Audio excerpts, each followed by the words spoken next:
Thanks very much, Pam, and welcome to Portland, Oregon. Always a fantastic atmosphere in the Rose City. It's the U.S. women's national team who are here playing the second in their celebration series against Canada. Gerald Field is our venue tonight. As we welcome you into the commentary booth, Adrian Healy with Judy Foudy alongside. It's amazing to think, Julie, isn't it? Just 2 short months ago, the U.S. in that heartbreaking defeat to Japan in the final. And these games against Canada seem to have a dual purpose, don't they? To celebrate what was achieved, but also to look forward to the next challenge. Yeah, and thankfully for the team, they don't have much time to look back on that loss because Olympic qualifiers are right around the corner, 4 months away in January. So the most pressing issue right now for Coach Pia Sundhage of the United States is getting her 2 stars healthy. Hope Solo in goal for the United States, 1 year out exactly from major shoulder surgery, and she's coming back from that. And then, of course, Abby Wambach, who has had this repeating heel problem, and she said recently that heel really was bothering her at the World Cup. Well, Pia Sundhage has had a couple of months, hasn't she, to mull over what she's going to do moving forward, and she's decided to go with a little bit of a new formation in these games. Yeah, she's going to go with a 4-2-3-1 with 2 deeper holding central midfielders. She is calling them possession midfielders, but key for this system is it begs the outside midfielders to get forward. They have to get high to support Abby Wambach up top, which also lends itself to the outside backs getting forward in this system if you're playing it right. But overall, everything depends on number 15 in the middle right there, Megan Rapinoe. She will be the wheel for the United States. Everything's going to go through her playmaking and running the tempo for the United States tonight. Well, Canada also looking to move forward with a new start, a new coach on board. They're going to be without their world superstar, though, Christine Sinclair tonight, Julie. Without Sinclair, and they are doing a new lineup. They're playing a diamond in the middle with that 4 pinched in. But they don't have Christine Sinclair. They have Melissa Tancredi, who scored the only 2 goals on the United States this year in their 2 games in 2011. John Herdman in his 2nd game in charge of Canada after the 1-1 draw against the United States on Saturday. That game played in Kansas City. John Herdman, who took New Zealand to the World Cup 2011, played actually New Zealand in the last 2 World Cups. John Herdman, the appointment back on September the 1st for Canada. And Pia Sundhage starting a new cycle, so to speak. And she took some time off, didn't she, after the World Cup? Time to reflect and pause and move forward to the next challenge, the Olympic Games. Just a few moments ago, Hope Solo was honoured just down the road from her hometown, really, in Eastern Washington. It's her 100th game, actually 102 she's already appeared, but first chance to really honour Hope Solo with US President Sunil Gulati there.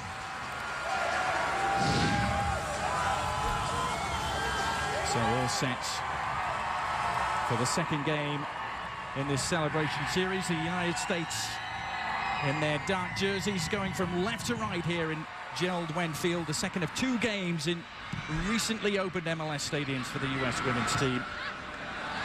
And looking to push on and build from that 1-1 draw on Saturday. And Julie, perhaps a few teething problems early on with the new system to be expected. Oh, yeah, and Pia Sundhage has talked about that it's going to take some time, but the players are willing to embrace it, and it's good for them. They needed a little bit of change. I said one of her primary motives was to really freshen things up. Here's Hope Solo, pulling double duty at the moment. Fresh from Dancing with the Stars. She survived that first round, didn't she? We'll be looking a little bit at that half-time. She did very well.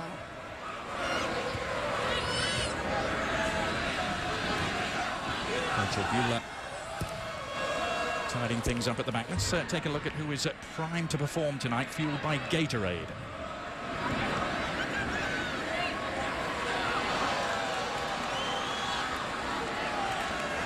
Amy Rodriguez will be our prime to perform player tonight, and she's playing in that outside midfield position, which we showed in the lineup. Really important that she gets forward, she attacks. This system almost should line up like a 4-3-3 if you're playing it right, with 3 forwards. Heather O'Reilly on one side, Amy Rodriguez on the other, and Abby Wambach in the middle.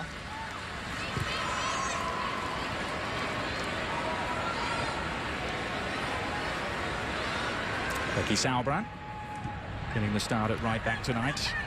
Pass picked off. This is Kaylin Kyle. Canada looking to make their own fresh start. We thought the World Cup was painful for the United States. How painful was it for Canada? 3 and out. They were home before the postcards. And there were such expectations for them going in as the #6 ranked team.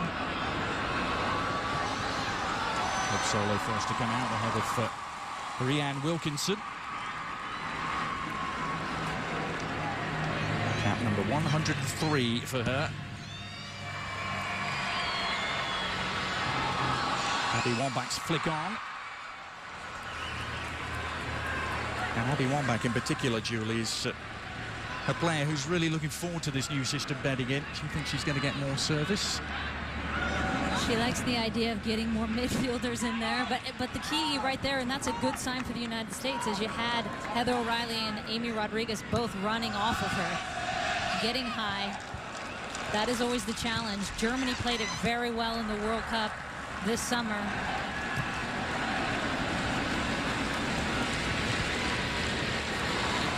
Down the line from Stephanie Cox to Amy Rodriguez. Good run from her. She was targeting Abby Wambach. And Wambach is still underneath the cross. A real challenge for Karina LeBlanc, who was able to adjust, but under severe pressure from Wambach. Karina LeBlanc preferred to Erin McLeod. The two of those have really juggled goalkeeping duties for Canada over recent years. And not many goalkeepers actually win this battle, even with their ability to come up and punch with Abby Wambach, because she's such a force in the air. And you can see Karina LeBlanc hesitates a little bit, maybe need to attack that a little bit more, because Abby was crashing hard.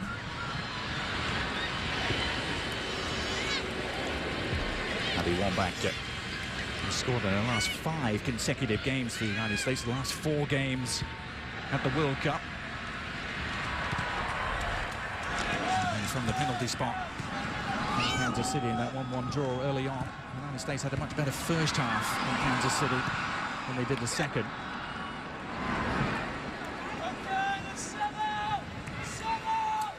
It's John Herdman just going out of your picture. Taking over from Carolina Marachi. He's the Canada head coach. He had to be delighted with what he saw from his team. They've really only been with them for a few days prior to that 1-1 draw in Kansas. Now he's had a few more days to work with them. Nothing like a week on the job and then you get the United States. For more on John Herdman, let's join the 3rd member of our broadcast crew. That's Monica Gonzalez.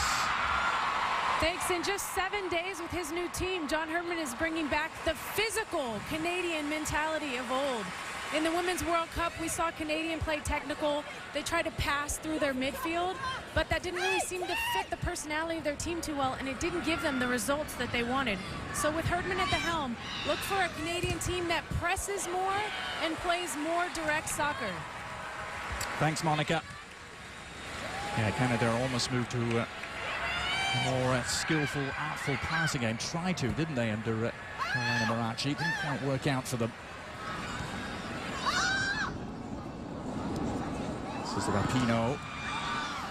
Cleared by Kelly Parker. And he even said, I went to the team and said, what do you want to change? When I sat down with them first, and that was the thing they wanted to bring back, which is really the trademark of the Canadian teams that we've seen. I mean, you want to play a possession style and you want to put it on the ground and play pretty, but you also have to have that bite, and they all said they want to bring that bite back.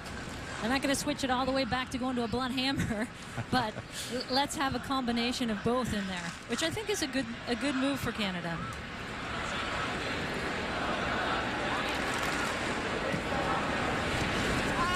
But the keys of the game. Let's take Canada first, Julie. What do you got? Well, I think defensively, this balance we saw in the first game against the United States last week. They play a really high-pressure defense. So staying compact with that high-pressure defense, knowing when to go, when not to. And then offensively getting those outside backs forward to give them width, because they're playing that pinched-in diamond in the middle of the park in the midfield. Lots of early possession for the U.S. inside the Canada half. That pass from Becky Sauerbrunn going astray. She's one of the changes. Right back tonight. And the team that started in Kansas City. Stephanie Cox, another. Julie on the opposite side, playing left back in the city where she performed so well for the University of Portland.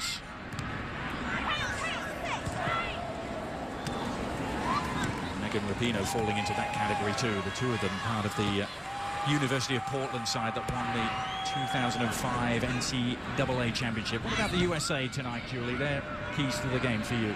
Well, I think defensively, putting pressure on Canada's back line and making it uncomfortable for them to set play. And then offensively, getting numbers forward, as we talked about, to help with Abby Wambach. Here's a good example of it right there. You're seeing numbers in the box. In that first time against Canada with that 4-2-3-1 system, not a lot of numbers in the box getting forward.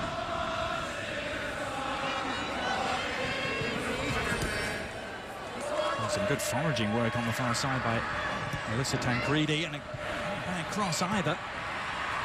Sauerbrunn had to get it away and did so.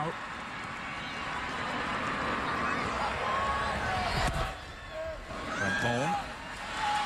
The quick touch from Amy Rodriguez and picked up by O'Reilly. Megan Rapinoe, she's going to be asked to really pull the strings. That central midfield role just behind Abby Wambach. It's Kaylin Kyle in the picture. She's from Saskatoon in Saskatchewan. Self-described prairie girl. One of the rising stars of Canadian women's football, only 22.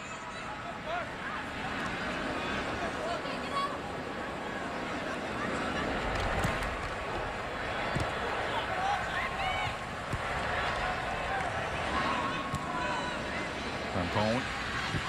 Shannon box. Inch perfect for Stephanie Cox. Cohesive build-up through the middle third for the US. As soon as I say that, curse of the commentator, Rapinoe's pass goes astray. But the idea was there, and I like the positions that Becky Sauerbrunn and Stephanie Cox are getting themselves into, the outside backs for the United States, especially given Becky Sauerbrunn isn't typically an outside back. She's been tried at that center back position when Pia Sundhagen has brought her in. Long ball forward for Tancredi. She feasts upon these. See the confidence she has trying a shot from long range. She beat Hope Solo off a similar sort of long ball in Kansas City. She could sneak in between those center backs. 2 goals already this year on the United States. In the absence of Christine Sinclair, she will be the main threat. Kyle vaulting the challenge. The challenge was deemed a little too fierce from Beulah. A free kick for the Canadians.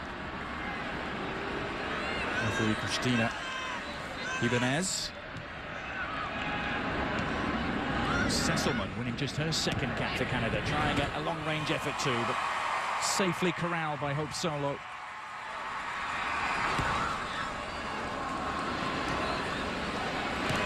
Another big crowd here at Geldwen Field. Self-styled Soccer City.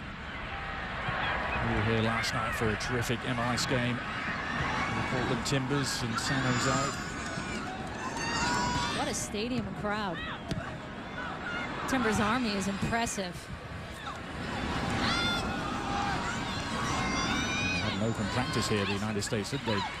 Wednesday, middle of the day, and the place was absolutely heaving.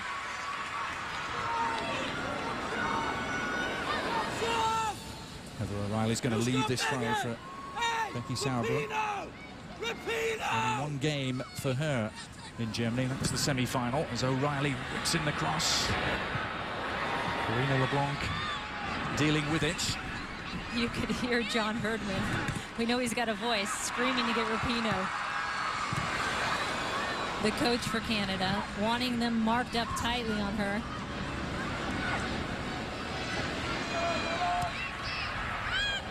Diana Matheson. Stray pass from her, but it might fall conveniently for Kelly Parker. There was a scene there. Christina Julian was waiting.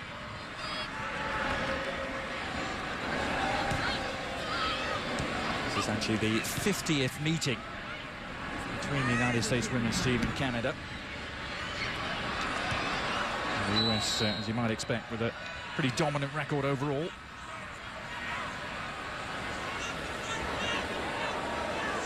5 of the last 7 games, though, have been pretty narrow affairs. Just 1-goal wins for the US, and then a draw on Saturday. The gap has definitely been closed, and that was really, there's so much expectations going into the World Cup, as we discussed, just for Canada.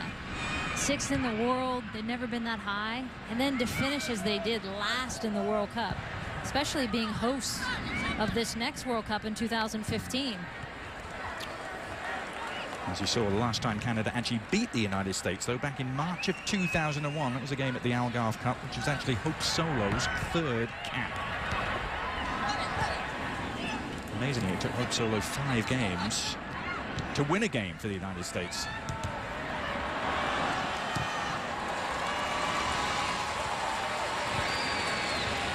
Cohn sweeping it wide for Stephanie Cox, who returns it in the direction from where it came. O'Reilly has kept this in. Vaults the challenge. Excellent work from Heather O'Reilly. And she was asked to do too much, the return ball from Shannon Box. Just a little askew. What a wonderful first ball, though, by Stephanie Cox to start that play. And that's the left back for the United States. Getting forward, she just drills it across, and there's going to be so much space on that opposite side because of the system Canada is playing. And Heather O'Reilly doing a good job winning it, just not expecting to get it back. Again, good intentions, though, by the United States. Just a little bit of a technical breakdown there. Well, Shannon Box and Laurie Lindsay, we're going to be asked to play the holding midfielder role, if we're allowed to call it that. Pia Sundhage likes to call it possession midfielders, Julie. Yes, do not call it holding, Adrian. You have to put a quarter in the bucket every time you do. But that was after Lauren Cheney and Carly Lloyd had played that role on Saturday. Yeah. And I think that's part of the shift of the system, is trying to figure out how you get all these players on the field. I mean, we don't even have Lauren Cheney or Carly Lloyd on the field. I think Lauren Cheney will be perfect in that hold. Headed away by Sesselman. O'Reilly up to Sauerbrunn.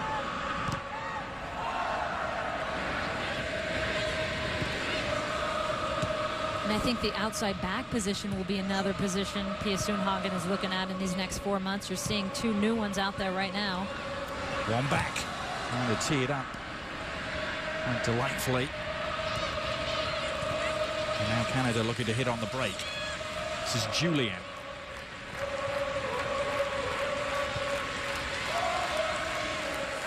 Wilkinson.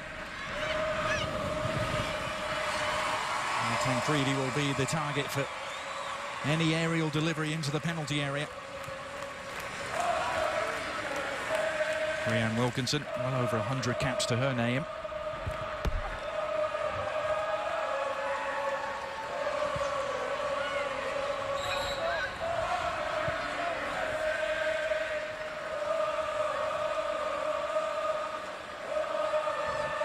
Well, nowhere does singing in the United States quite like Portland, Julie. I love it. I love the energy here. That game last night, the MLS game, Wednesday night, and then again tonight on a Thursday night. 2 just packed houses, going crazy. Wonderful job here they've done in Portland with this venue and the franchise, the MLS franchise. Wouldn't it be great to have a women's team here, Adrian? Yeah, can you work on that, Julie? This is Rapinoe. On to Abby Wambach. Oh, and a good save from LeBlanc. Amy Rodriguez was wide open. Her shot was on target, but couldn't beat LeBlanc, who palmed it aside. A wonderful save by Karina LeBlanc. And you see Abby with a great first touch, sees Amy Rodriguez wide open. And Amy actually hits that quite well. Just a very good save by LeBlanc from point blank. Great reaction save. Second corner of the game, and Abby Wambach flinging herself full length to get on the end of it. Couldn't keep her header down. And here's the beauty of this system, though, is you have such an interchange of positions up top. And here's your outside midfielder coming in centrally. When it's working and you get numbers flying, you can see she hits it, she stays, keeps it down. It's so easy to fly over the crossbar. Good save again by Karina LeBlanc.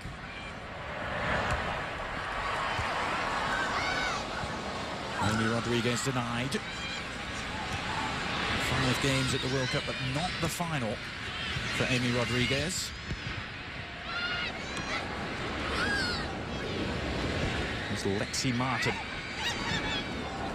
The sole changes tonight for John Herdman. Lexi Martin at the back for Canada.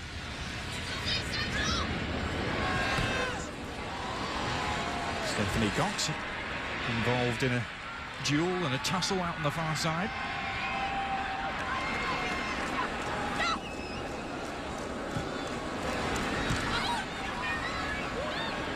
Matheson.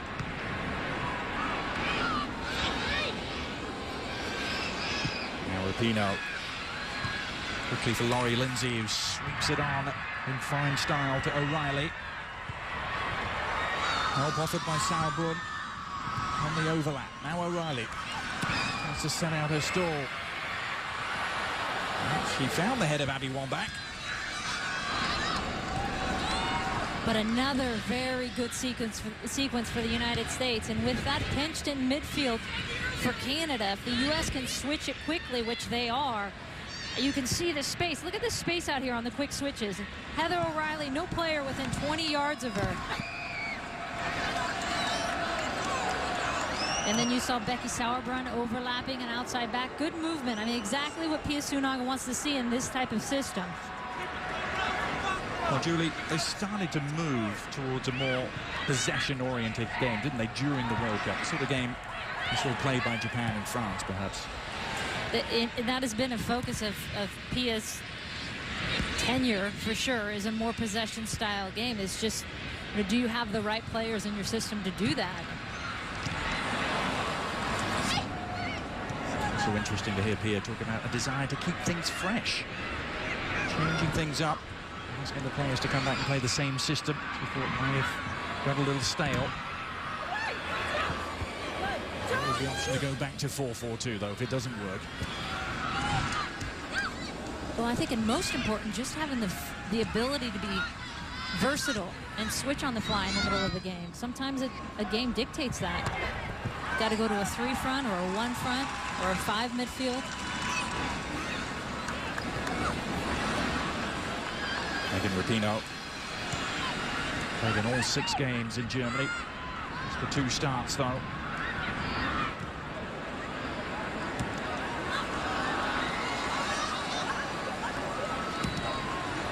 Rodriguez hunting it down. And cleared by Lexi Martin.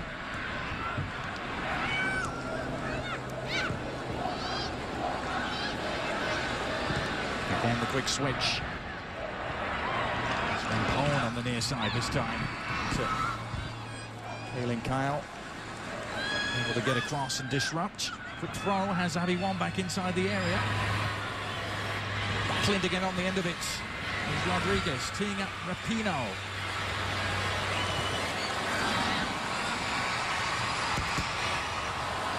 Another excellent attack by the United States. Just looking to make that vital incision. They have to settle for the corner.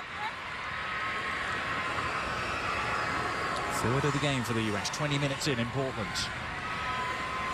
Now the key for the United States, 20 minutes in, they're dominating the game. Can they pay it off with a goal?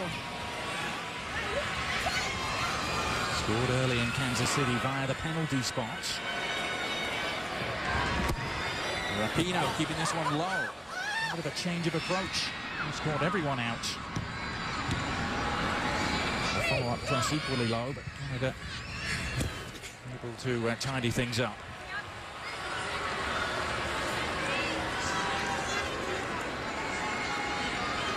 ESPN2's coverage of the Barclays Premier League continues Saturday morning. Manchester City taking on Everton. It's going to be a really good one. Barclays Premier League presented by FIFA Soccer 12, 7:30 a.m. Eastern on ESPN2 and online, ESPN3.com.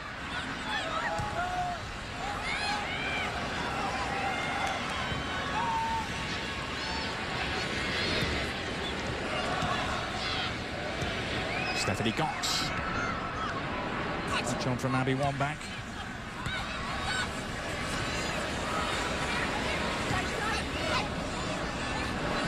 Riley makes herself available.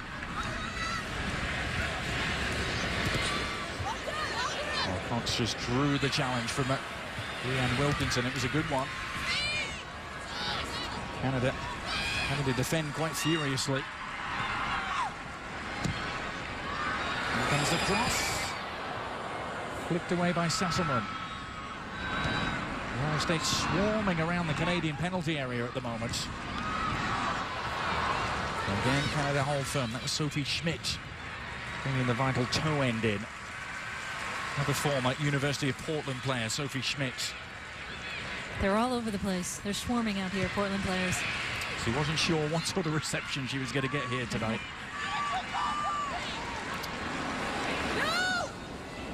Oh, they're true to their own. Yeah.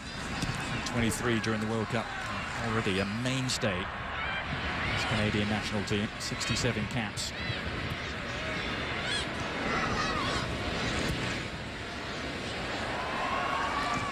There's Kaylin Kyle giving chase, but should be routine for Sarah Brun. There was a really heavy collision, so the two of them got there at the same time.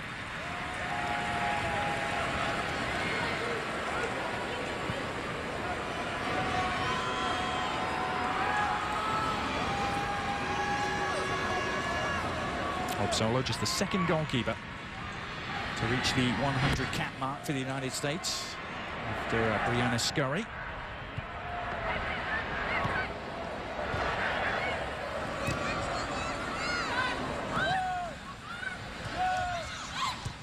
Sesselman.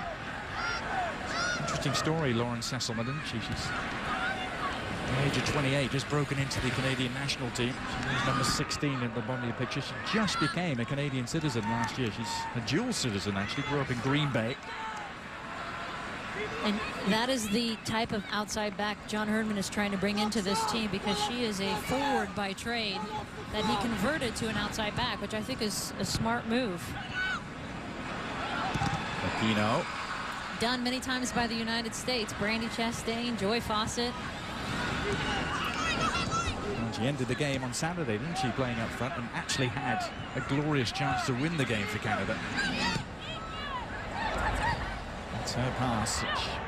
And the game nowadays dictates that you have to have backs that can play both sides of the ball. Rodriguez.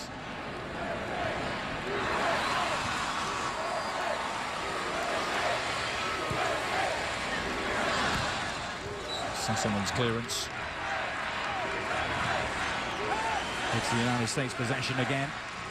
And you're seeing a lot of interchange between Christy Rampone, who's on the ball, who's lined up as the center back, but now you're seeing she's playing a right back, and Becky Sauerbrunn. Those two constantly switching.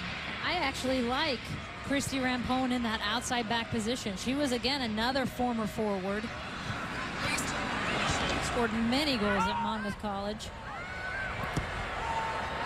Christy Rampone is heading towards her last year.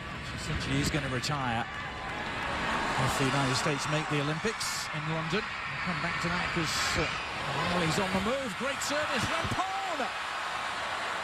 And again! And LeBlanc flinging herself to collect. Well, Christy Rampone has only ever scored 4 goals for the US in 240 appearances. Is Tancredi at the other end. Tancredi allowed to shoot, just wide. Let's go back to that opportunity for Christy Rampone. And this is why Christy Rampone, first, a wonderful ball in by Lori Lindsay, but you can see Christy Rampone eager on that back post. She's sneaking in, laid off beautifully, even if not intentionally, and she's comfortable in front of goal. I asked Pia before the World Cup when they were searching for an outside back, why not Christy Rampone? Let's put her out wide. And she said, I like her running that back line from the central position, which I get as your captain. She's leading that line, but I think with someone as stable as a Becky Sauerbrunn next to her, you can do it.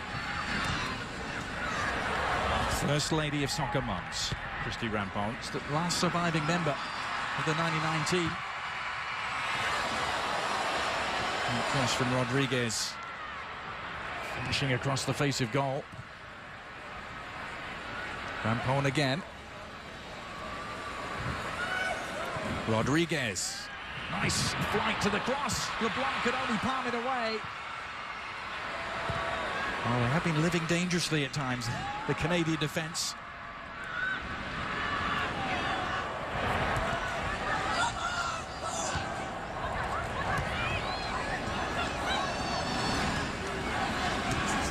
No reward yet. Really, for what has been and I know some enterprising play. Yeah, and I know this is just a celebration match and a friendly and everything, and it really has no greater meaning except for the fans can come out and you can get a look, you know, going forward into Olympic qualifiers. So that's important. But, you know, you look back at the World Cup final in the first half and the missed chances, and you don't want that as a team to become a recurring theme, even in a match like this. And so, because that's fresh on their mind, you know that. They look back on that game and think, the United States thinks, that we could have closed that game out at halftime. It could and should have been 2 or 3 up, really, against Japan. Played their best football of the entire tournament, didn't they? Oh, yeah. This is Rapinoe looking for one back. And she climbed above Carmelina Moscato there. Couldn't really generate the power she was looking for off the header. It's good to see Megan Rapinoe again pulling the strings, finding players, and Abby in a tough position that far out, not getting much momentum behind that to be able to put much on goal. Whatever you do, stay with us at halftime, by the way. Julie did a terrific piece with Abby Wambach.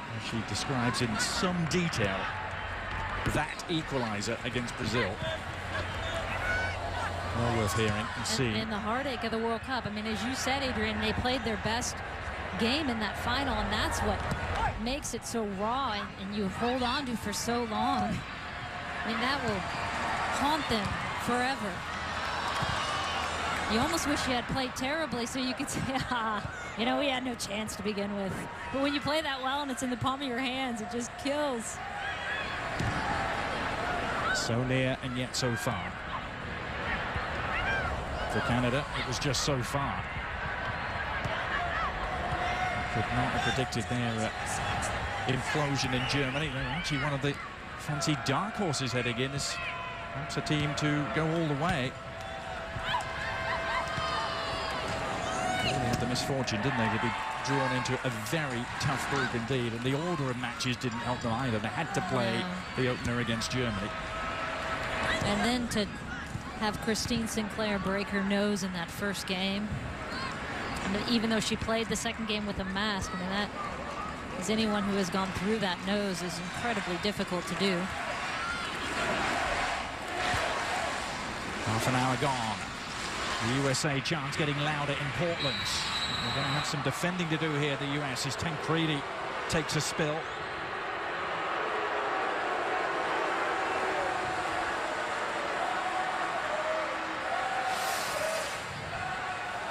Rachel Bueller coming across. Just gets her a little bit late there. Good call by the referee. These are the free kicks you hate to give up as a team, though, with the momentum the U.S. has right now. They're really dictating the pace of the game. These are the ones that catch you against the run of play. And you can see Tancredi on that back post. She will be their main target for Canada. Is there a test in the offing for Hope Solo? The first cross is dealt with. And no damage done at all.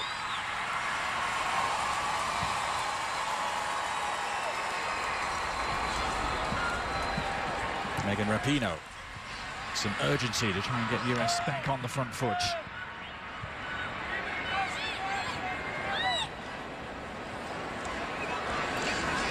Well, the next discernible target for the United States, Julie, Olympic qualifying, which begins in mid-January. So see this attack unfold as Stephanie Cox cuts inside. One back to targets. Who else but LeBlanc has been involved.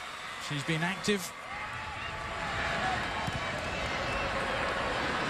And that ball trying to cause a problem for Rachel Bueller. She was able to adjust. Every opportunity looking to play it long for Tancredi.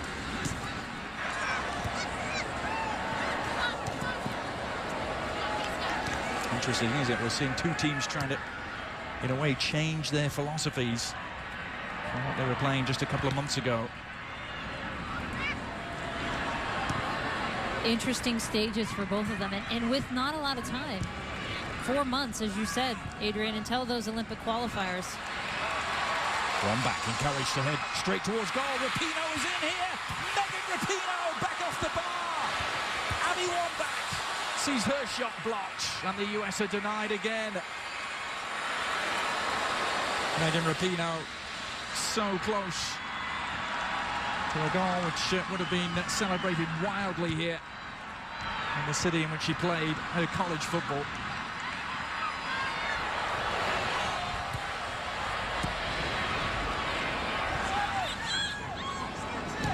Well, they're getting closer, Julie. But still not that elusive breakthrough. No, but if you're Pia Sundhage standing on the sideline with this new formation, she said, you know, in the first game against Canada, we struggled a little bit with it. She's got to be much more pleased with this because they look confident on the ball. Although Canada is giving them more time. In that first game, they were flying numbers at them with high pressure. Megan Rapinoe, by the way, if she scores, has threatened to go and saw off one of those pieces of wood, which they love to do here at Portland Timbers games.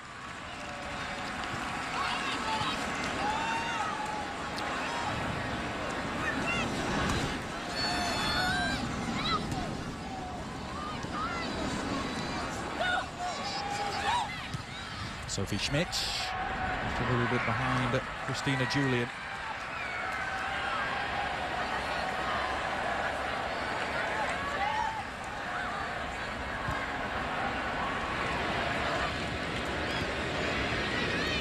Stephanie Cox. And one from Laurie Lindsay.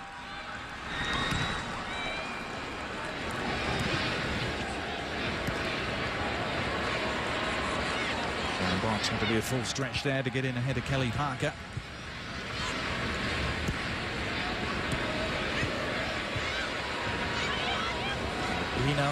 Continuing to be busy and involved. You can see the United States moving the ball. Canada just unable to get any pressure on the ball. Doing a very good job of making them chase. That gets frustrating for a team.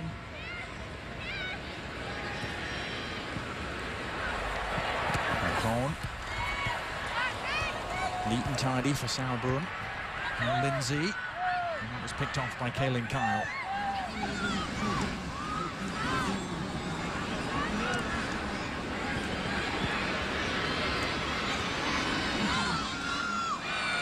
Moscardo trying to bring it out of the back, but she's caught. And now Rodriguez. Running into traffic, though.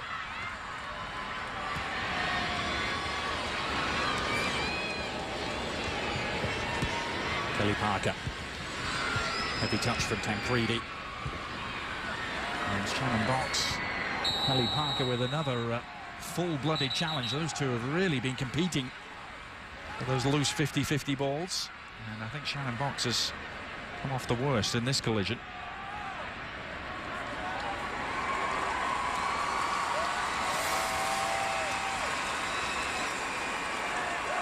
Shannon going in hard. Shannon Box, as she always does. That is the beauty of having a holding central midfielder like her. She's going to come in to tackles hard. She is that ball winner for the United States. Every game at the World Cup except that group game against Colombia. She was rested.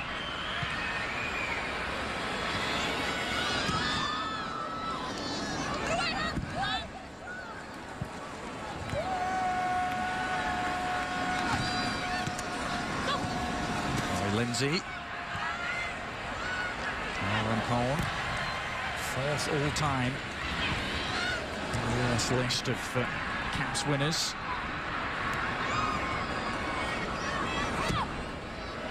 Rampone coming towards the end of a remarkable career.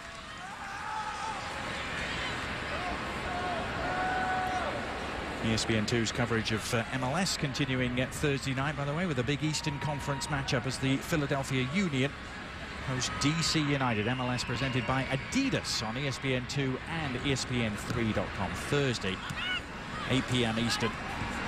The race of the Eastern Conference looks like it's going to go down to the last kick of the ball. Especially with some of the results on Wednesday night. Yeah, no one seems to want to claim those playoff places for their own at the moment. It's going to be very, very interesting last few weeks of the season.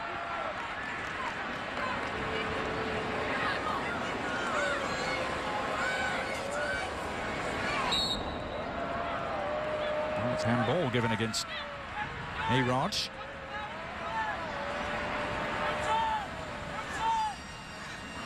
Had that early opportunity, didn't she, Amy Rodriguez? And you're looking at 6 minutes, 7 minutes until the end of the half. So really pressing these last minutes for the United States, because you want to go in at halftime with a goal in hand, given some of the looks they've had. Rodriguez really positive onto Rapinoe. He goes for goal! And again the woodwork. Well, twice she has thundered shots against that crossbar. Well, is it going to be her night in Portland? And these are like flashbacks to that World Cup final. I mean, how many posts and crossbars then as well? Stakes are much different tonight, though. But still, you can see the frustration with Megan Rapinoe. She wants one tonight here in Portland.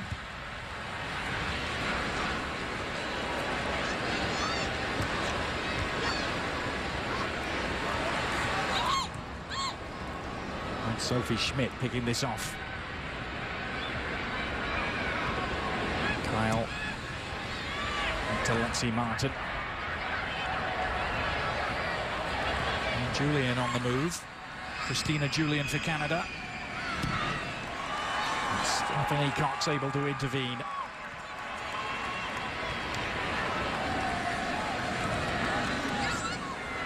Carolina Moscata, one of those Canadian players who plays in Sweden. With Pitea, Tancredi is actually a club teammate. Let's go back to those Rapinoe chances, Julie. And here was the earlier one. Abby drawing 4 defenders.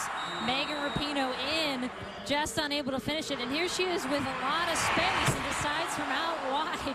She's going to take a look. You can see Karina LeBlanc off her line a little bit. She looks up. What a great effort.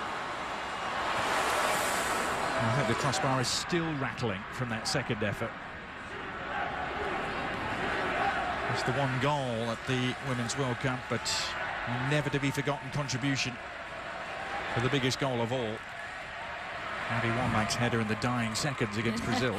That left-footed cross in that Brazil game. When I saw her after that, she said, you know, I don't even use my left foot. I've never even hit a ball like that in my life with my left foot. I don't know what came over me.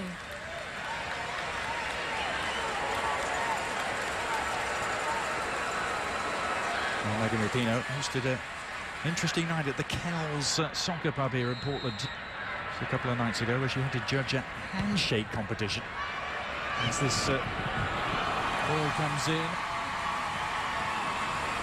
no trouble for Hope Solo whatsoever.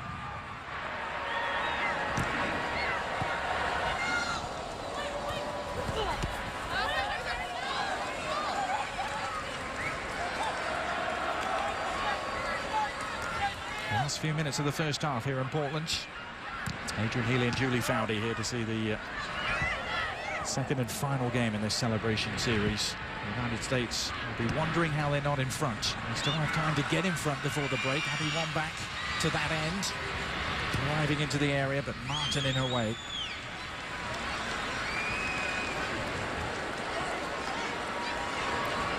Good defense by the 21-year-old. Only in her 8th international appearance for Canada. Faced up against Abby Wambach.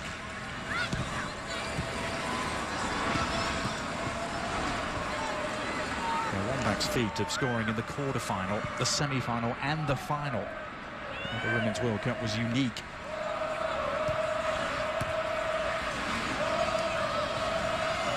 Amy Rodriguez.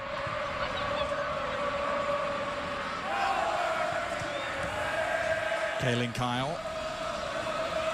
That will be all tidied up by Rachel Bueller.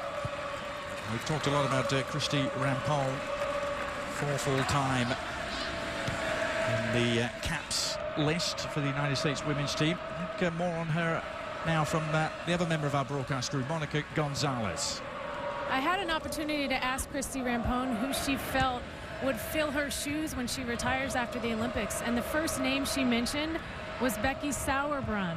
She said she's very impressed with how calm and composed she is on the ball, and that she's extremely intelligent with her decisions. The only thing she needs to work on is being more vocal. Lovely move inside from Amy Rodriguez. All that was missing was the final touch. Thanks to that, Monica. Amy Rodriguez.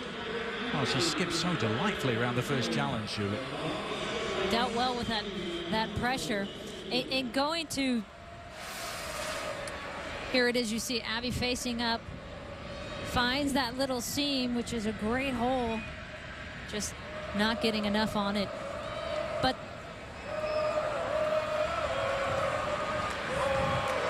to Monica's point, with Sauerbrunn, she is incredibly composed on the ball, which is why a lot of people are saying she's ready. You know, she's ready to get in there. And now you see the versatility, playing center back, playing outside back. Yep, just her 14th appearance tonight. Quite a remarkable appearance streak going in the WPS. She played every minute of the first 2 seasons in the WPS, and that streak is still going and was only broken by the World Cup this summer.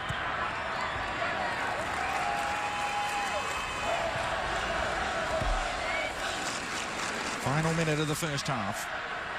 Stay with us at half-time, whatever you do. We'll take a look at Abby Wambach. And also, if you haven't seen it, I'm sure you have, Hope Solo in Dancing with the Stars. We'll take a little recap on her first night performance. 1 minute of stoppage time here. It's going to be played. Tancredi on the turn.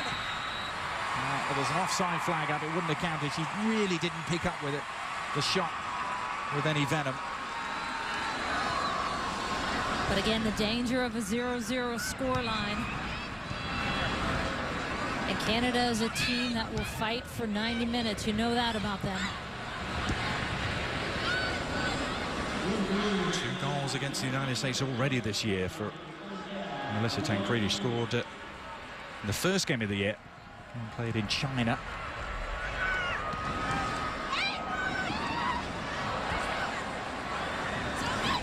I think you'll see a lot of changes for the United States at halftime as well, because Pia has said she wants to obviously use these games to give everyone a look. Probably see Cheney, Tobin Heath, Heather Mitz. Yep, she said all 21 players called in would get some sort of action over the 2 games. Same 21 players who went to Germany.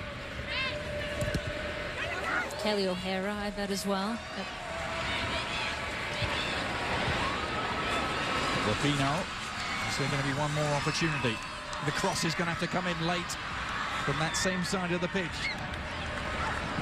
Not being allowed to get the cross in. Still going though, Rapinoe. What about that for persistence? Well, it looked to be a hopeless task. She was penned in.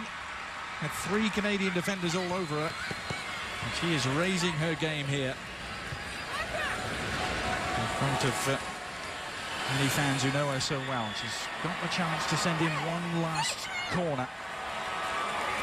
And I love the urgency, knowing she wants to get one before the half. Great service to Shannon Box. Well, that has been the story of the first half for the United States, which comes to an end now. So near and yet so far. It's the story of the summer, wasn't it? The first 45 minutes here against Canada, no different, Julie. And here is that final look. Good ball played in. Canada doesn't clear it. And Shannon Box just sitting there when that apple drops to her. And sometimes you're thinking, well, how did I get so lucky here? Puts it over. But again, the United States just unable to convert. Should be 2 or 3 up going into halftime. Hope Solo not really tested in the first half. She was certainly tested on Monday night. Dancing with the Stars. We'll recap that when we return at halftime. Also a great piece with Abby Wambach, not to be missed.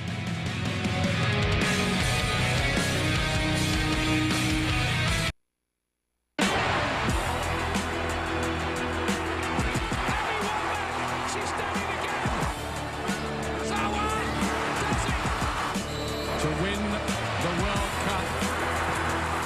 It is Japan's World Cup.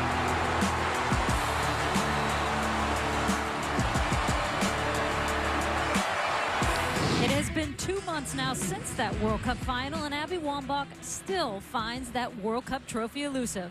I had a chance to catch up with Abby in her adopted hometown of Hermosa Beach. Sometimes I can lose my mind. No one ever gets me and I'm always undefined. Flashback. Quarterfinal, Brazil down 2-1. Deep into that second overtime. It's 120th minute where you're thinking the end is near for us. I just kept telling the girls, one more chance. That's all it takes. 1 second to score a goal. To Rapinoe, and everybody's got a bomb forward now. Ball's in the air, time stands still. It literally feels like an entire year before it reaches my head. And I'm just wide open. Rapinoe gets a crossing. It's towards Wambach. Can you believe this? Abby Wambach has saved the USA's life in this World Cup. I can do everything that I want. In my world, nothing is impossible. I just kept on smiling, telling a few of the girls, like, isn't this amazingly fun? Like, this is what sports are all about. Yes! Brilliant save from Solo. Brilliant save. And the USA are into the last 4. I can't tell you how many grown men told me they were weeping and pounding the floor. 15-year-old boys coming up to me telling me, I want to be a women's professional soccer player when I grow up.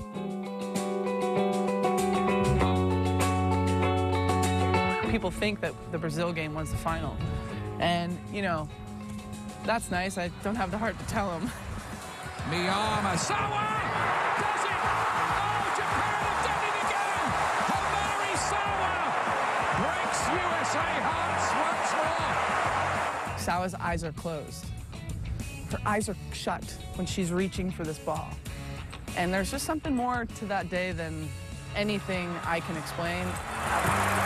It is Japan's World Cup!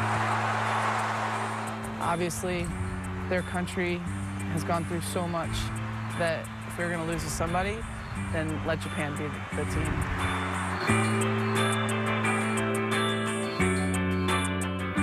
When we talked before the World Cup, you said, I would do anything, because I have never won a World Cup. I've won 2 Olympics. I have yet to win a World Cup. Does that still weigh on you? Yeah, yeah, especially because I'm getting older. My body's not getting any younger, and I mean, I might have to play in 2015 if I'm healthy, because I didn't fulfill a goal that's been a lifelong dream for me. It's halftime here in Portland on a gorgeous September night. And coming up, we'll recap Hope Solo's debut on Dancing with the Stars, maybe even giving our own scores on her performance, just in case you missed it.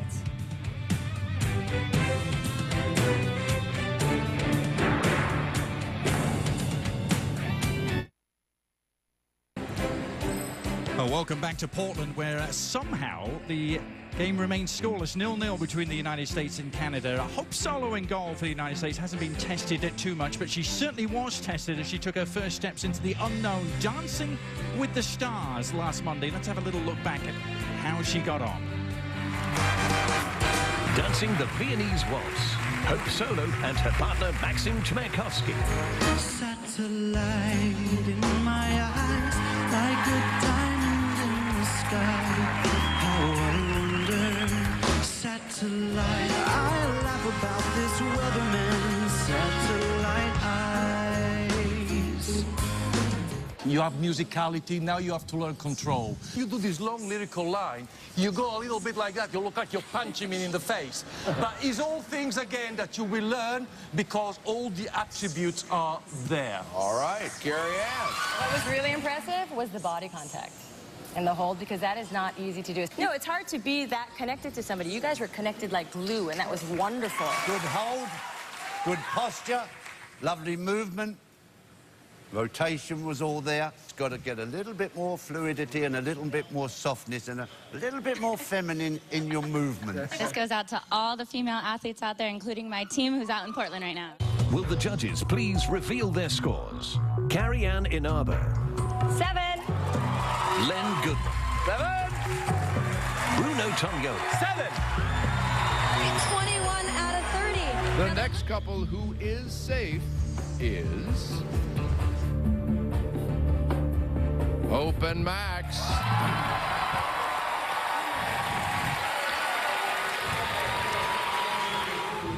So she survived to live another day Dancing with the Stars. You know, they didn't give us the opportunity to vote, but we're going to take that chance. Yeah, they should now, have. Julie. I think the judges were a little mean. They talked about fluidity and rotation. I think she deserved a little more. What'd you give? I'm going to give her an 8. Bruno, the an 8, huh? The snowman for Hope. Really? She did great. Can you beat that? I can beat You can? that. I am going to give her an 11. That's your favorite number, because isn't it? I like that number. It used to be the number on the back of your shirt, didn't it? And because, Adrian, let me break it down for you. Thanks for asking me to do that.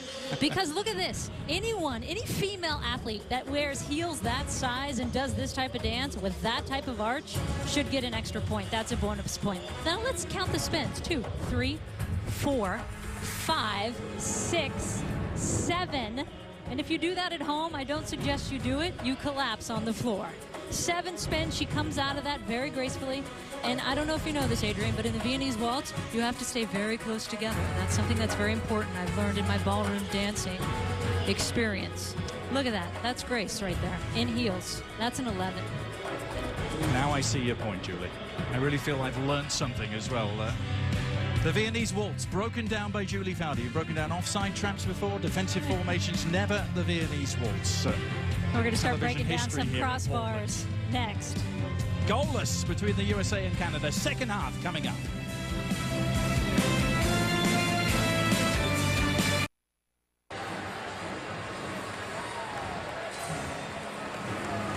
Welcome back to Portland. Gerald Wenfield for this international friendly. The United States women 0, Canada 0 after 45 minutes.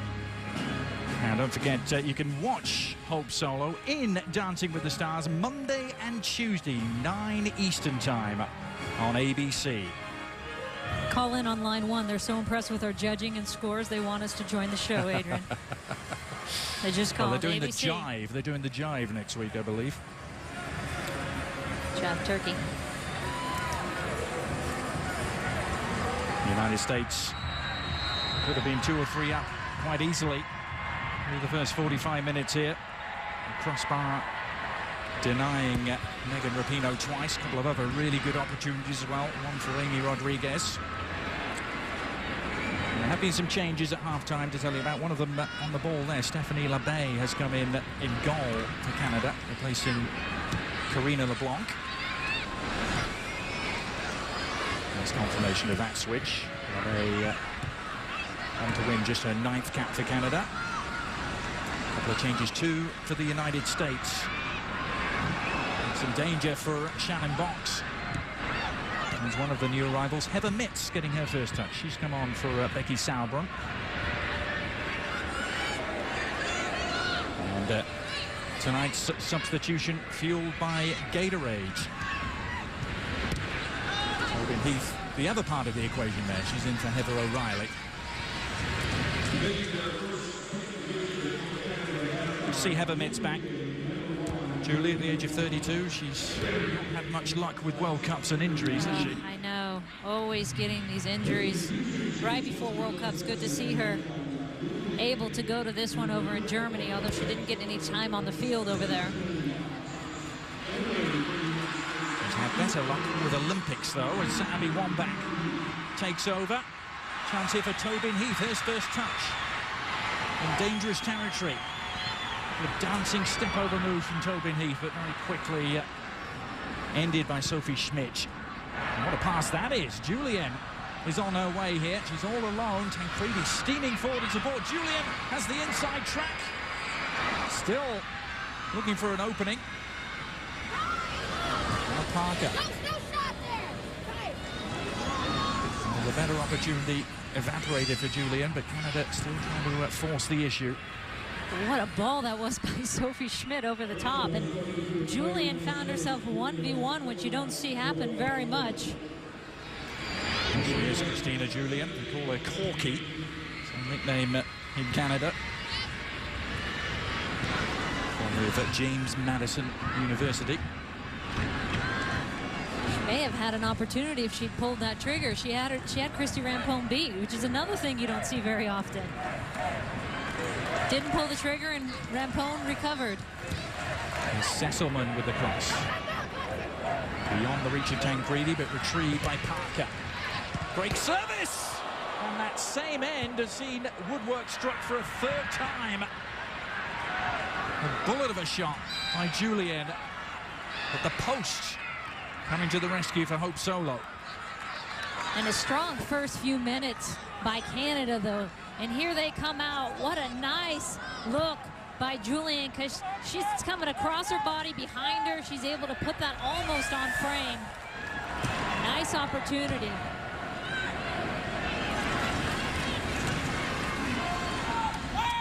Schmidt with a long clearance.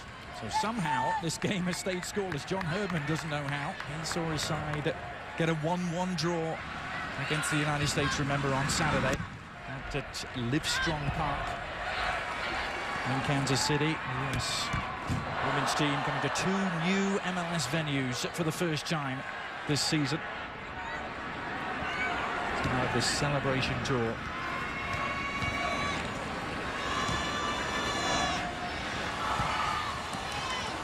And Wilkinson in on Wambach.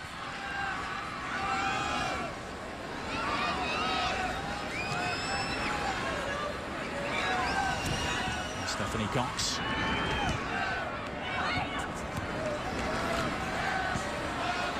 Possession in tight quarters. Tobin Heath trying to engineer some space, and has done so. It's the cross in too. And the Nitz is waiting on the edge of the area. Can't reach her, but Shannon Box has it back for the US. You're getting an early glimpse of what Tobin Heath can do. Oh, a chance here for Rapinoe. She can settle and shoots. And a couple of deflections, taking the sting out of the shot, and that will be a gift for LaBaye. Abby Wambach telling her she should have played it out wide. Tobin Heath overlapping around her. And Tobin Heath is one of those incredibly technically gifted players who loves to take on the outside. The problem is she's had a slew of injuries and illnesses over the last 2 years, and we haven't seen her at her full potential. Ankle surgery in 2010 kept her out of almost the entire WPS season.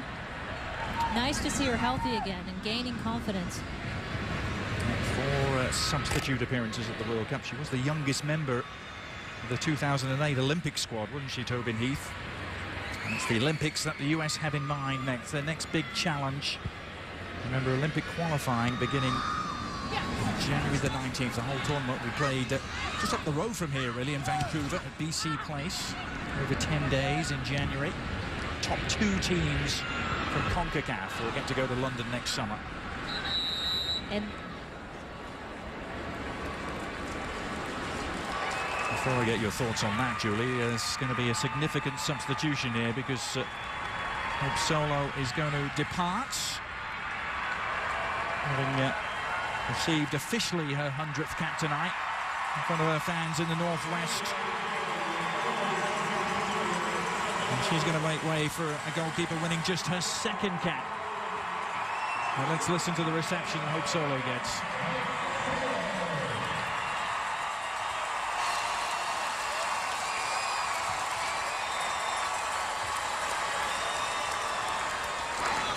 And great that she got to be celebrated in the Northwest where she's from.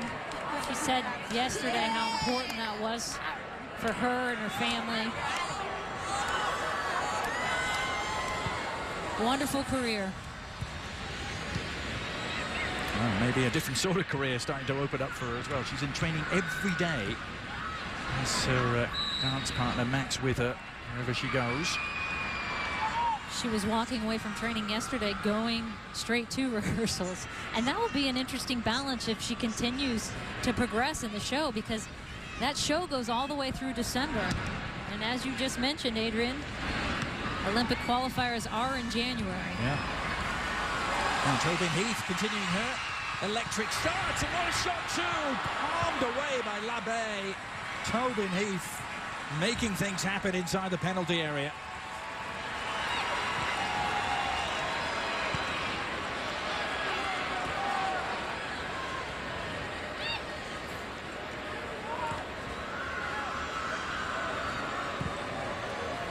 Long ball forward for Canada. Tancredi is going to get there too. Suddenly it was 3 against 3. Tancredi's pass wasn't the best, but she picks up the pieces. Now Kelly Parker.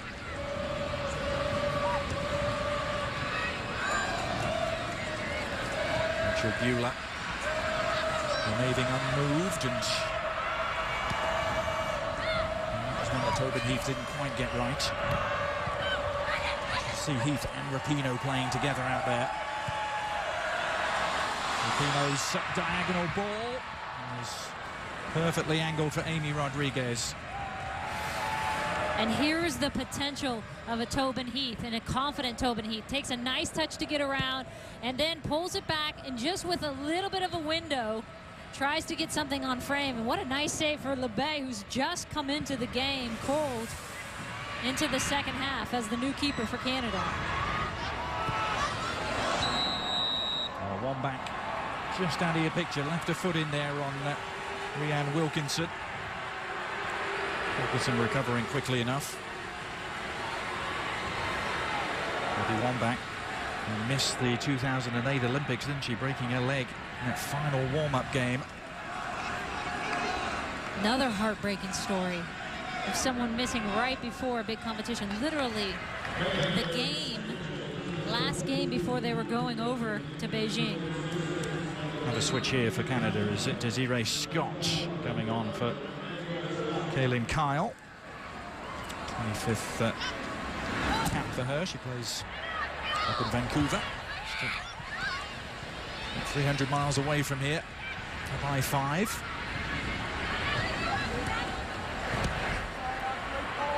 Matheson, good looking delivery, and the bounce. Well, the bounce was awkward. It ends up in the arms of Jill Loyden. Good night for Jill Loyden, who was born in Boston, grew up in New Jersey. Just her second cap. Her first was against China a year ago.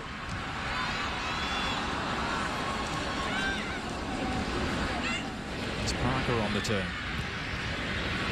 Here's looked really creative at times, Kelly Parker. She spread that wide for Tancredi. Nice little turn by Kelly Parker, as you said, Adrian. In that whole position, she's sitting right in between those two forwards. Finds that seam, and she's been distributing well from that central position. Big game in the English Premier League coming up this Saturday. Hope you can get up early for Manchester City against Everton. Barclays Premier League presented by FIFA Soccer 12, 7:30 a.m. Eastern on ESPN2 and ESPN3.com. You can join Ian Dark and Steve McManaman. Manchester City for a great start in the English Premier League, but dropping points for the first time last weekend.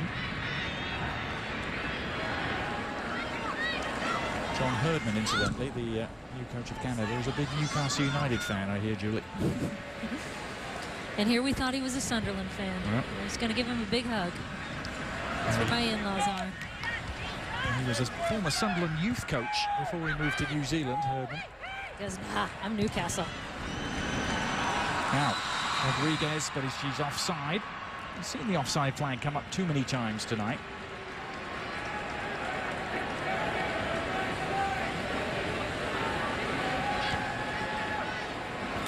First time in Portland for the US women's team since October of 2007. They've been here a total of 10 times now and only lost once. I'm sure it was a game you'd rather not be reminded about, Julie. Semi-final in 2003 here. That was back when it was PGE Park, or the Civic Stadium. Old Germany took it to us that day. Still hurts. Abby Wambach on the same wavelength as Shannon Box. Something productive looked like it was going to open up there. Instead, it's Canada. And Tancredi, little touched on header, no problems for Lloyden. And you can see this game opening up, though. Canada getting confident, getting some better looks in front of goal, and more importantly, more possession on the ball.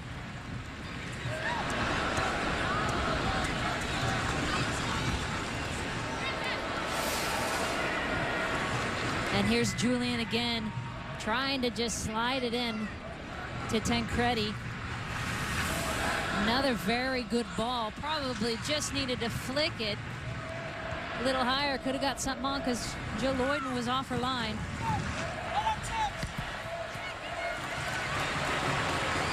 Tancredi went to Notre Dame. He's Megan Rapinoe, went to college right here in Portland. Scoring it wide for Heather Mitz. Abby Wambach is underneath this. Oh, and she won the ball in midair.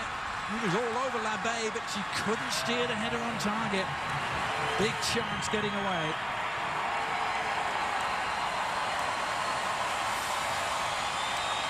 And what a presence Abby Wambach is in front of goal. She just has this laser approach to a ball. Doesn't matter what's in her way.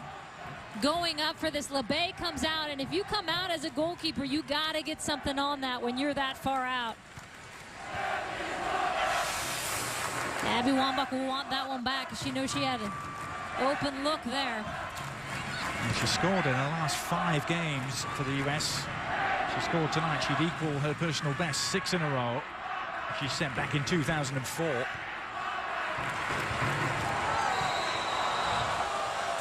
Very similar to that Brazil goal she scored that we've all seen in the 122nd minute, where the keeper comes out like that, obstructs your view a little bit. And in the Brazil game, she was just locked in. That was going back of the net the whole time.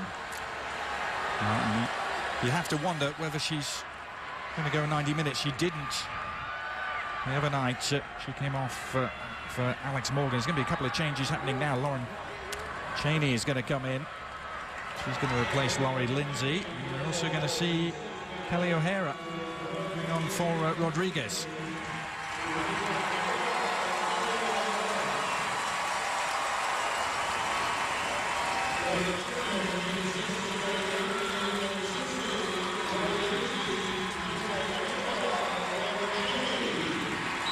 So Lauren Cheney, superb World Cup she had, didn't she, in Germany? 2 goals and 3 assists.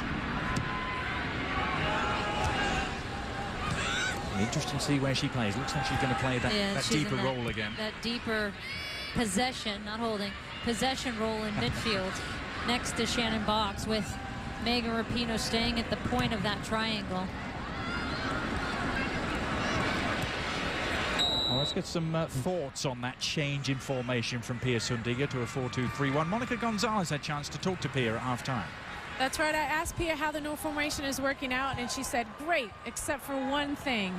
When Abby Wambach moves out of that space at center forward, someone else needs to move into that. So that could be Rapinoe or really any of the other midfielders. She said she wants her team to get in behind the Canadian back line more, which we've already seen so far this half. Guys? Thanks, Monica. Pia Sundinga trying to freshen things up. New possession-orientated approach. They've got possession here. In tight quarters. The final pass just a little astray from Rapinoe. And that's actually where I love the idea of Lauren Cheney in the hole. Megan Rapinoe out wide, putting Lauren Cheney right in behind Abby, and even going at that line. Similar to what we've seen Messi do at Barcelona, Rooney do at Manchester United. I think that's a perfect position for Lauren Cheney. She's in a deeper role right now, but she said she's even more comfortable. She's played in that hole for Boston and for UCLA. She said, I'm still learning this deeper role. I like it, though, because I'm getting the ball a lot. Well, this is Tobin Heath. He also looks to thrive in this new system, perhaps. Very good-looking cross towards Wambach. Rapinoe trying to settle edge of the area.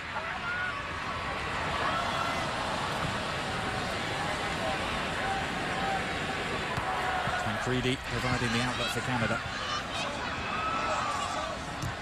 So Rachel Bueller winning that battle.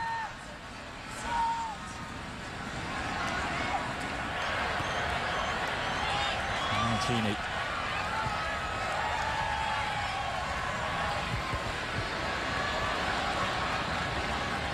Cheney still the all-time leading scorer at UCLA. I mentioned she was also going to go back to college a little bit in the fall. This is Wambach! Yes!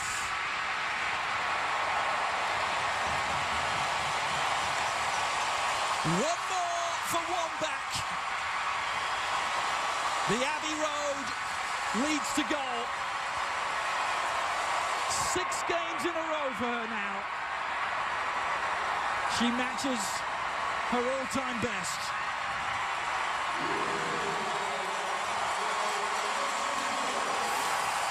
And she puts it on that favored left foot.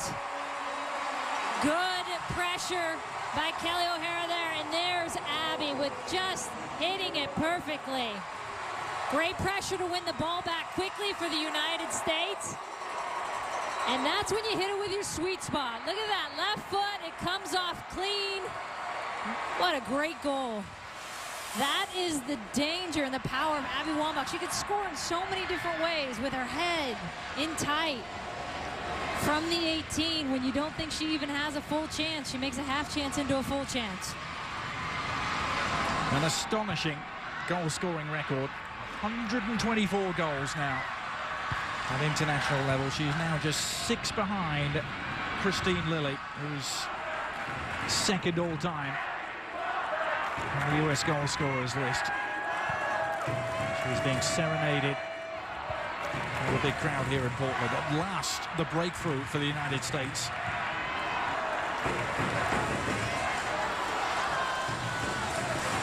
Wambach on the move again, and going for it on the near post. And Labbe had to react smartly. And why not? Why not take a look? Especially if you're hitting them that well with your left foot.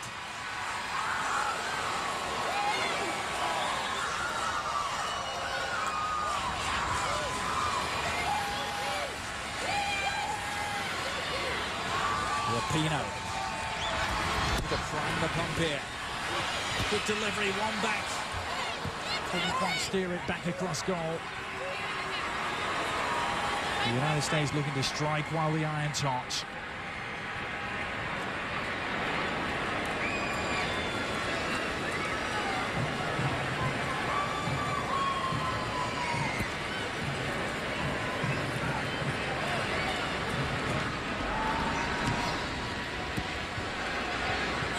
Really interesting to hear your half-time piece with Abby Wambach, Julie. And her mentioning the possibility of playing on for the next World Cup. Will she be 35? Yeah, and what she said was how much her heel was really bothering her. I said, you were telling me it was fine at the World Cup. She was, yeah, I was lying to you. Chance here, though, for Canada. I said, well, that wasn't very nice of you. So she said it was, and it has been. And so that is going to be something they have to monitor. I mean, the goal scorer like that, and when you look up that spine of this team for the United States, Hope Solo, as we talked about in the Open, shoulder, even after that major surgery exactly 1 year ago, that's still bothering her. Christy Rampone is 36. Shannon Box is 34. This will be the last run for Rampone and Box in particular. But they know, too, that it's not a given they're in the Olympics. I mean, look at the World Cup qualifiers. If it had been the top two, they wouldn't be going to the World Cup, and that's what the Olympics is. They got to get out of that semifinal game in January to even get to the Olympics. That's a very good point, Julie. It's less than a year, isn't it, since that shock defeat to Mexico. Teetering on the verge of not qualifying for Germany. Almost unthinkable now. Beulah under real duress, but coped really well. You know, Kelly Parker literally all over her.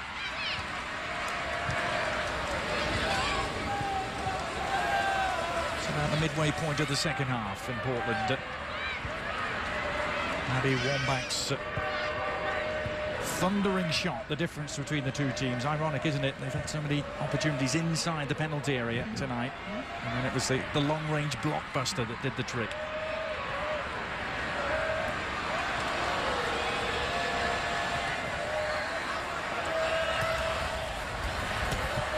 Canada suggesting they still have plenty of fight left in them, though. This is Tancredi's. She's offside.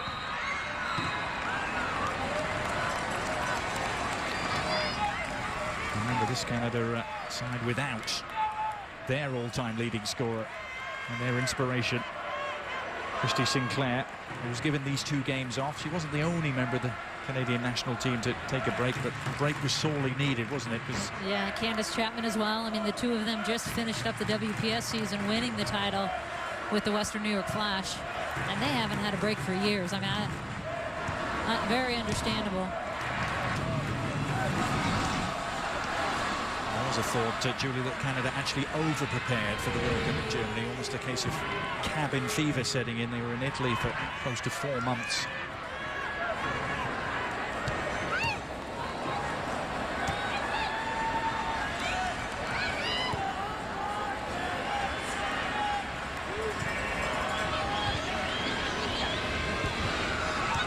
Mitz and Box trying to combine. Kelly O'Hara involved on the far side. The Herman Trophy winner from Stanford in 2009. And Cheney into O'Hara. The cross is in towards Wambach. It's 2. Abby doubles up. And the United States are in the comfort zone.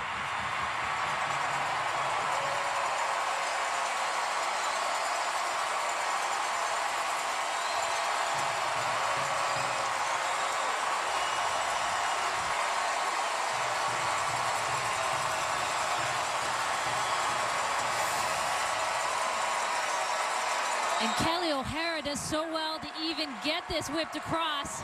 Brings her hips around, pulls it back enough, and Abby Wambach just beating Wilkinson to that back post ball, getting the inside edge. Wilkinson doesn't even know she's there. And not much the Bay can do on that back post, left wide open. And she went straight to offer her thanks to Kelly O'Hara, didn't she? Great work from the Boston Breakers player to get that cross in. And the goals keep on coming for Wambach. The United States will hope they never stop. This is Rapinoe. Didn't quite have the angle worked out. And this is a good ISO look. She's pointing to where she wants it, saying to Lauren Cheney, give me that ball. And really need to defend a bit better. You can see Wilkinson on that back post. Caught ball watching. Just cap number 7 tonight for Kelly O'Hara. A big contribution already. And that was one mismatch in the air, wasn't it? One back on Wilkinson. There was only going to be one winner in that duel. That's a tough task for even the 6'2"ers. Goal number 125 now for Abby Wambach. She draws even closer to Christine Lilly. There's 5 behind her now. As we see the switch, was Wilkinson's last moment in the game. Being beaten in the air by Wambach, she makes way now for Robin Gale.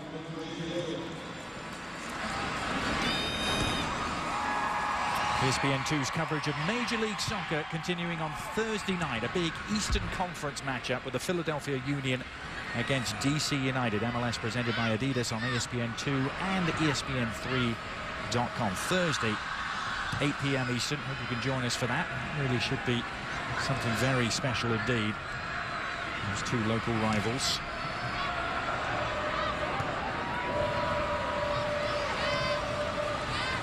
We talked about the Timbers Army last night. I got a lot of tweets from the Sons of Ben. Well, the Sons of Ben can match them in the volume department, that's for sure. This is Sophie Schmidt trying to turn up the noise here for Canada, but delivering her shot too high. I think there's plenty of fans just up north from here in Seattle that would be sending you their messages too. It's all a sign of how healthy the game is, though, in the country. The supporters groups coming together.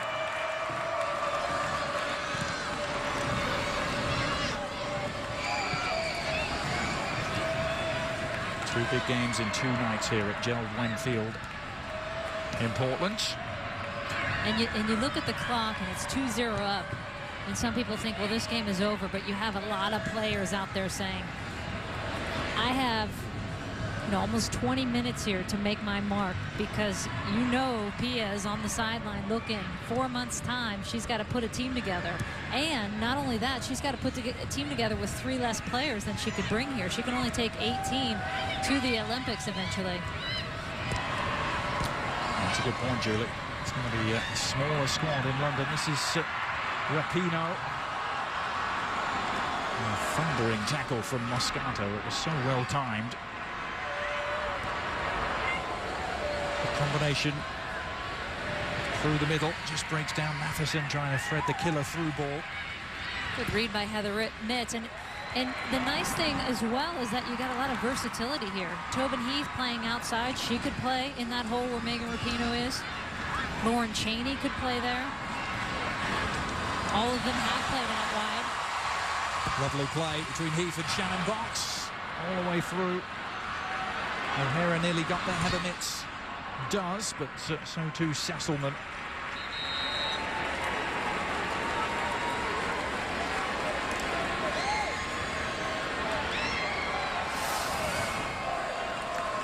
Here's another look at it on the other side. Again, Tobin Heath.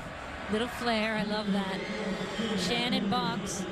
There's your possession midfielder getting wide. Good to see. She's not just holding in central midfield, coming all the way forward. Coming all the way forward, Julie, literally. Carnage in the penalty area is what Tobin Heath has provided.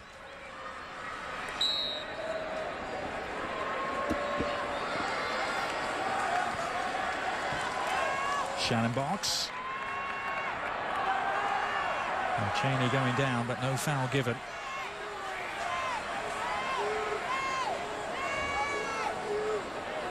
One from Julienne to Tancredi. This is Diana Matheson. Royden had started to come for that. Rachel Bueller took command. She needed to.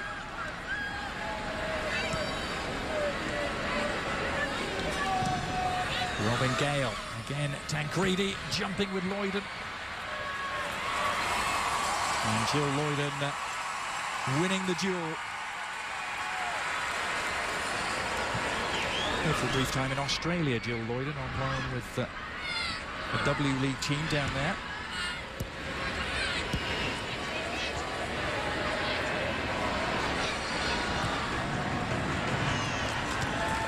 We haven't seen Alex Morgan yet, have we, for the United States? I don't think we're going to have to wait that much longer.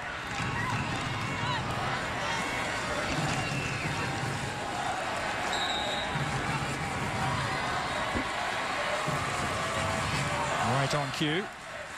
Here is number 13. And she's going to replace Shannon Box, interestingly. So she came off Abby Wambach. Yeah, looks like they're going to a 4-4-2 again. She'll go up top, is my guess, with Abby Wambach.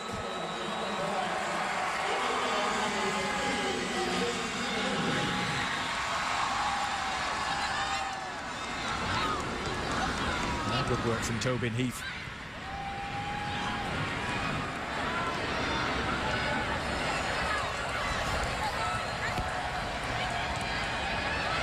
Rapinoe.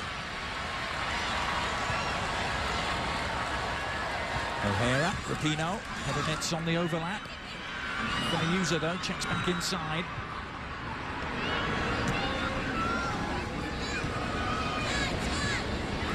The United States encamped in Canadian territory, looking for the knockout punch.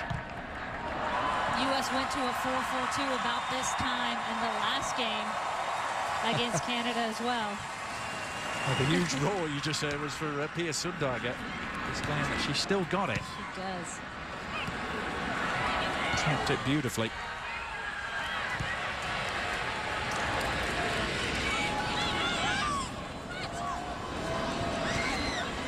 Heather Mitz. Rapinoe. No, she just loved to get a goal here tonight. She was so close in the first half. There's 2 shots off the crossbar.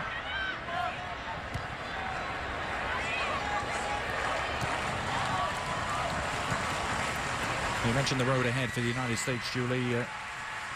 January the 19th is when Olympic qualifying will start in Vancouver. A couple of camps before that point, and actually one more friendly, which we can officially announce tonight. They're going to play Sweden on November the 19th in Phoenix, Arizona. That will be the last competitive game of the year for the US, so November the 19th against Sweden. Then they train in Los Angeles, it's looking like in December, and then she's going to, Sundhage will select her team after that camp, and has talked about bringing in, as expected, quite a few players into those November and December camps. In terms of that qualifying tournament in Vancouver, these are the teams that are already there. There's going to be 2 more added from Central America. There'll be 2 groups of 4. Only 2 spots available in this region. No safety net of a playoff with the Olympics.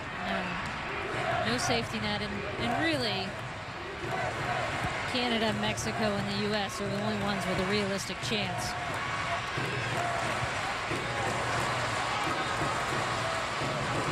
Canada building towards the same end. And the U.S. shouldn't have a problem, but you just never know. I mean, look at the Mexico results last fall for the World Cup qualifiers. No, that was an absolute stunner. Out of nowhere, it seemed.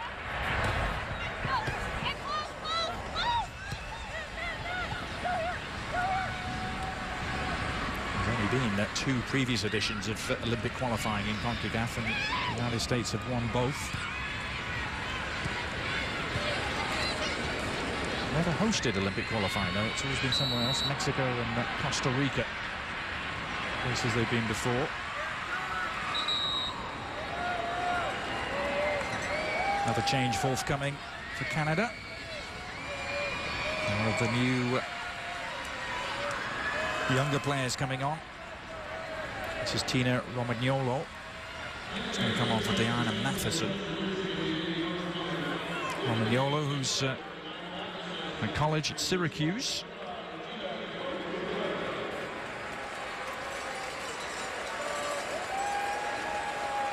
Getting her very first international appearance. Nice crowd to get it in front of. Nice game. Both parents originally from Italy. Born in Scarborough, Ontario.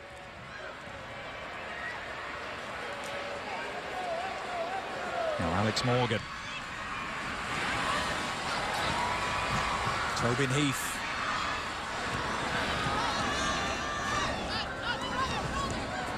He's sticking with it. And chance for Stephanie Cox to cross in, but too close to Labbe.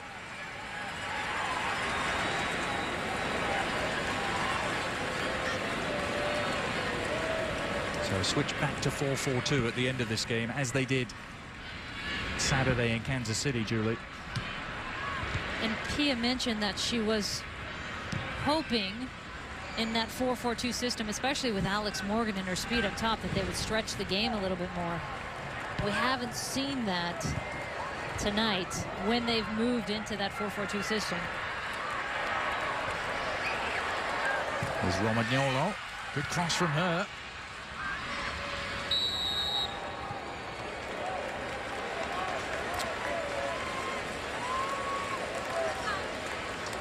Well, Pia Sundhage working on a change of formation, a little more planning involved in this switch of formation than the example of Sweden back at the World Cup. Remember that, Julie, when they changed their formation in the tunnel before heading out to the semi-final against Japan?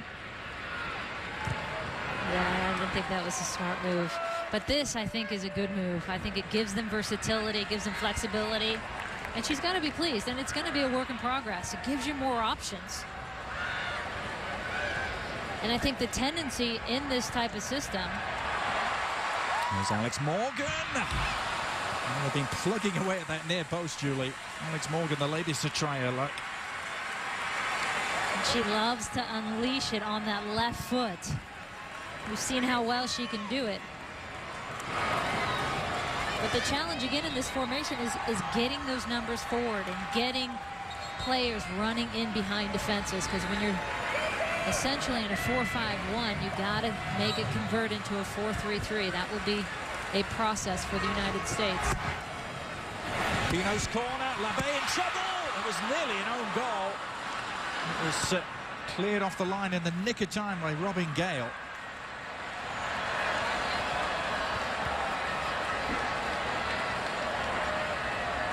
Robin Gale, formerly of the University of North Carolina, saving Canada.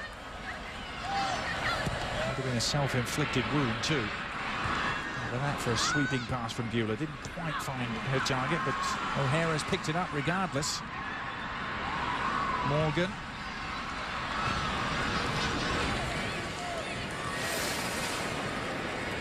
Here's the corner kick again, and so tough when you have a player right in front of you. Alex Morgan blocking at Labbe. Does it go over the line here? The tire ball has to. It does not. Good call by the referee. No goal. And well done by Alex Morgan to just jostle in there. So tough for a goalkeeper when you have a player there. Well done to our cameramen as well. You don't need goal line technology. We've got our cameramen.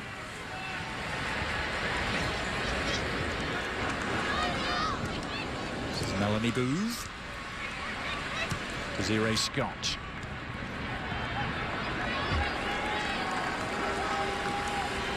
Well, Canada need a goal in a hurry here. They're going to have any hope of getting some sort of result. Julian.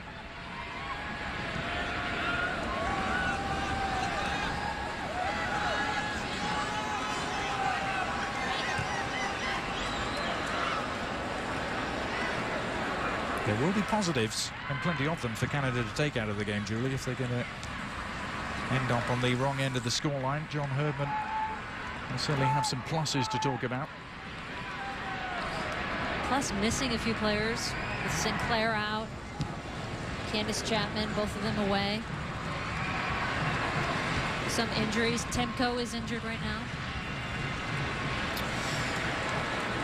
Well, let's have a look at our all-state good hands save of the game. Go back to the first half for this one. And Karina LeBlanc. And this was early. Wonderful reaction save by Karina LeBlanc. Amy Rodriguez wide open in the middle there. Does well to keep it low. LeBlanc keeping her team in the game. The U.S. had some good early looks. Yeah, that was the first big chance of the game, wasn't it?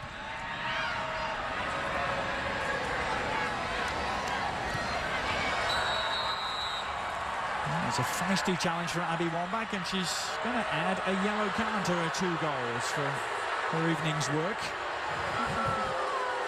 I think that may be for persistent infringement. 2 or 3 times she's gone in like that.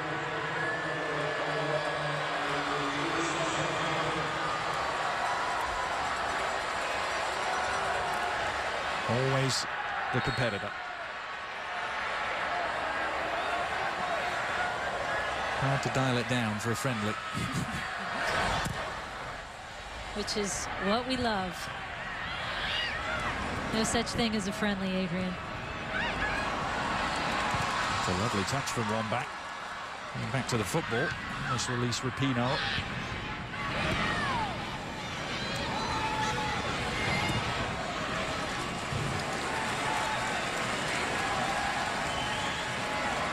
Can this Abby Wambach and Alex Morgan combination work together? A lot of watchers of the United States women's team have wondered whether Wambach and Morgan could operate as a strike partnership full-time, Julie.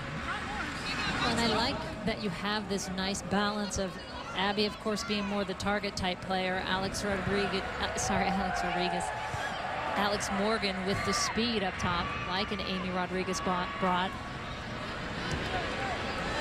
And on top of that, she scores clutch goals. I mean, look at some of the goals she scored for the United States. What a year she's had. This year is on the ball. The goal to get them into the World Cup in Italy in the playoffs. Great goal against France in the semifinal to put that game away. Yep. The goal, of course, in the final against Japan. Which looked like it was going to win it. 7 shots for Abby Wambach tonight for the Mongol. She had to be patient. Didn't look like the goal was going to come, but then 2 of them came within 7 minutes. One with the head, one with the foot. And her opposite number, so to speak, for Canada is giving way here. Melissa Tancredi allows Diamond Simpson to come on. 18-year-old. I mean, just her 3rd cap tonight for Canada. And it's worth noting that John Herdman didn't even get a pick this roster. That's right. He was brought on just a few days before that first game. Tobin Heath left Robin Gale on the floor there. Yeah, went back for more. Gale managed to get the tackle in. Yeah, roster pre-picked, wasn't it, by the Canadian Federation. John Herdman had a total of 3 days before the first game in Kansas City to work with them. They will have the Pan American Games coming up in Mexico in mid-October as their next challenge. So they'll have competitive football before the qualifying process for the Olympics begins in January. The United States will not. Says Rapinoe. Cheney back to Rapinoe. Is this the moment? Not quite. I thought Cheney was going to take it there. Because Cheney can take him from 30 yards out and put him in the upper corner. Fakes like she's going to take it, puts it back to Rapinoe.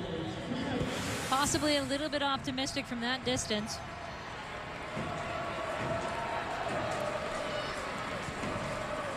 Simpson. Pass was cut out easily by Beulah. ESPN2's coverage of the Barclays Premier League Saturday morning. Our next game, Manchester City taking on Everton. At 7:30 a.m. Eastern on ESPN2 and ESPN3.com. Barclays Premier League presented by FIFA Soccer 12.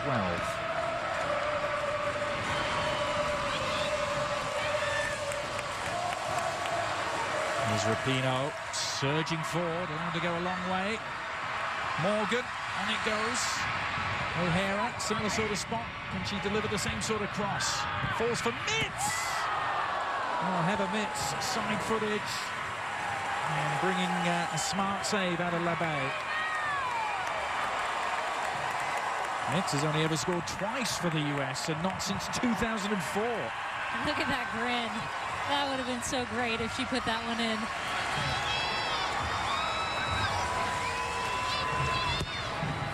Rubino's corner, Wambach climbing. It's on its way to Tobin Heath. The header, and touched home! The flag stays down, and the United States have 3, and it's Alex Morgan who is finishing the year just as she started it.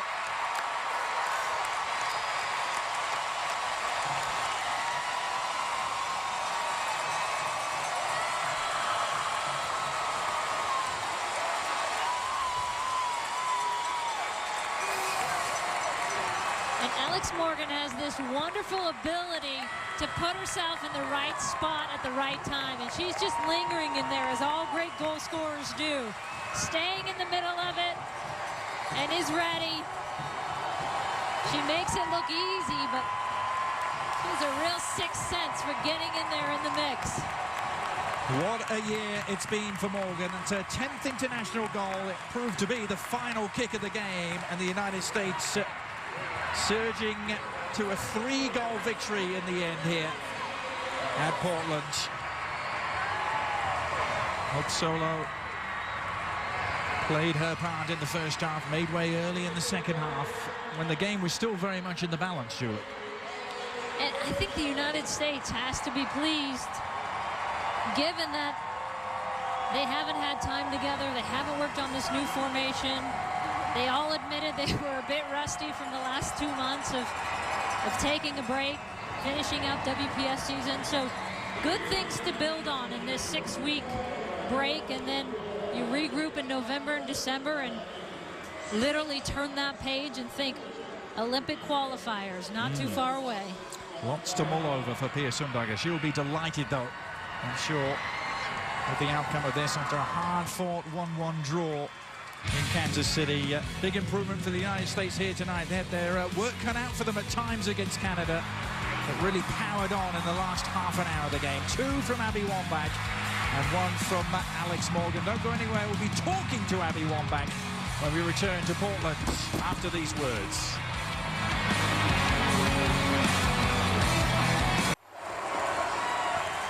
The United States beating Canada 3-0 here in Portland. 2 goals for Abby Wambach, who's standing by with Monica Gonzalez. Abby, 2 goals tonight, but a lot of offense, a lot of opportunities were created for you as well. How much of that is due to the new formation? I think a lot of it, you know, obviously amazing crowd, amazing atmosphere. We wanted to give something for the fans to cheer about, and I think we gave that to them tonight. So I couldn't be more pleased with us getting those goals in the second half. You've talked about some injuries that you've been nursing. What's it going to take for you to be 100% for Olympic qualifying? Just some rest. You know, I think the next 6 weeks we're going to all take off and get some treatment from our doctors. Rest is the biggest thing, but, you know, I don't know if it's ever going to get better, so comfortable with the pain, I guess. Thank you so much. Congratulations. Thanks a lot. Back to you, Adrian. Thanks so much, Monica. Has the page finally been turned on the World Cup adventure in this summer, Julie? This was a big step in the right direction to turning that page. I don't know if you can ever fully turn that page, but at least, and thankfully, you have Olympics to focus on with them being so close. That helps tremendously take the pain away a little bit. So the United States ending the celebration series on the right note and thanking the crowd here in Portland. Our next soccer broadcast is Thursday as the Philadelphia Union take on DC United in an Eastern Conference clash at 8 p.m. Eastern. Coming up next on ESPN2 is NFL Live. So for Monica Gonzalez and Julie Foudy, I'm Adrian Healy. Once again, our final score, the United States 3, Canada 0.